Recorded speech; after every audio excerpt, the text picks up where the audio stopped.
కొన్ని ఫ్రూట్స్ కొన్ని సీజన్లో మాత్రమే లభిస్తాయి. కానీ ఈ పప్పాయ అలా కాదు. మనకు ఏ సీజన్లో అయినా దొరికే ఫ్రూట్ ఏది అంటే అది పప్పాయ మాత్రమే. ఈ పప్పాయ మన ఆరోగ్యానికి కూడా చాలా మంచిది. ఈ పప్పాయ అయితే మా ఆయన తెచ్చి 3 డేస్ అవుతుందండి. 3 తెచ్చినప్పుడు కొంచెం పచ్చిగా ఉంది. అందుకోసమని మాగిన తర్వాత అయితే చాలా బాగుంటుంది కదండి. పచ్చిగా తినడం కంటే ఇలా బాగా మాగినప్పుడు తింటే చాలా బాగా అనిపిస్తుంది అనేసి అలాగే పెట్టేశాను.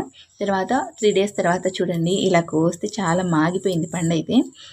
పైన తోలు తీయడానికి కొంచెం కష్టం అనిపించింది. అందుకోసమే ఇలా కట్ చేసి పీసులు పీసులుగా చేయొచ్చులే అనేసి ఇలా మధ్యలోకి అయితే కట్ చేశాను.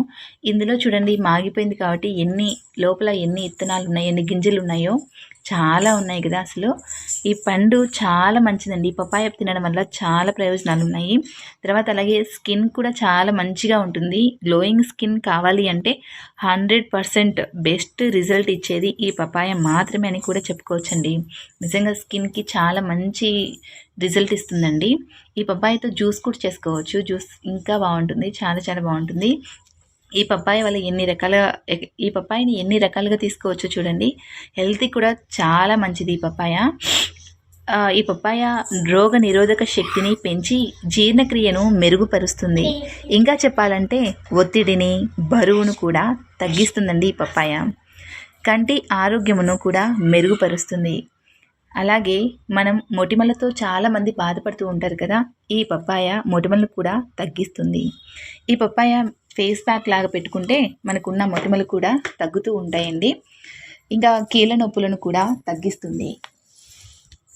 ఈ పపాయ బరువును తగ్గించడానికి చాలా బాగా సహాయపడుతుందండి.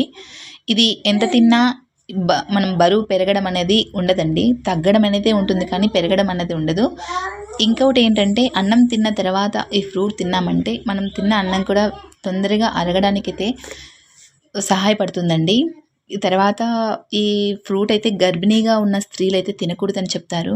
వాళ్ళైతే తినకండి. ఇలా నేనైతే పీసులుగా చేశాను. ఎందుకంటే పిల్లలకు తినడానికి ఈజీగా ఉంటుంది కదా అనేసి ఇలా చిన్న చిన్న పీసులుగా చేసి పిల్లలకైతే తినిపించాను.